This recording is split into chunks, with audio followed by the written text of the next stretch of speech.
तर अयोध्येत जाणाऱ्या भाविकांसाठी खुशखबर, ती म्हणजे मुंबई ते अयोध्या विमान सेवा सुरू होणार आहे। इंडिगो एअरलाइन्सने सुरू केली ही मुंबई ते अयोध्या विमान सेवा आणि अयोध्या ते मुंबई विमान सेवा ही सुरू असणार आहे। पहिलं विमान 15 जानेवारीला मुंबईतून अयोध्येसाठी उडणार आहे, तर सोबतच 30 डिसेंबर पासून दिल्ली ते अयोध्या विमान सेवा सुरू होत आहे आणि 11 जानेवारी पासून अहमदाबाद ते अयोध्या अशी विमान सेवा असणार आहे।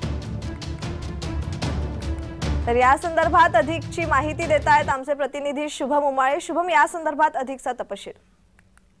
प्रज्ञा, पाहायला गेलं तर संपूर्ण देशाचं लक्ष जे आहे अयोध्याकडे वेधलेलं आहे। 22 जानेवारीला जे आहे पंतप्रधान नरेंद्र मोदी यांच्या हस्ते रामलल्लाचं मंदिराचं जे आहे उद्घाटन होणार आहे आणि इतके वर्षांनंतर जे आहे राम मंदिर बनत आहे अयोध्यामध्ये। आणि सोबतच पाहायला गेलं तर प्रवाशांसाठी किंवा राम भक्तांसाठी अत्यंत खुशखबर आहे आणि सर्वात मोठी बातमी सांगण्यात येत आहे की 15 जानेवारीला मुंबई ते अयोध्या थेट विमान प्रवास जो आहे राम भक्तांना करायला मिळणार आहे।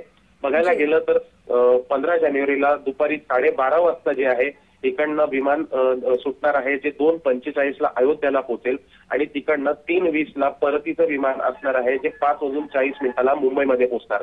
सलग जे आहे हे एक विमान जाणार आहे आणि येणार आहे आणि 10 फेब्रुवारी पर्यंत जे आहे ते या वेळेमध्ये धावणार आहे। सोबतच पाहायला गेलं तर 30 डिसेंबर पासून दिल्ली पासून ते अयोध्यापर्यंत विमान सेवा होणार आहे आणि 11 जानेवारी पासून अहमदाबाद ते अयोध्या विमान सेवा सुरू होणार आहे। प्रज्ञा जी, धन्यवाद शुभम, तुम्ही दिलेल्या माहितीसाठी।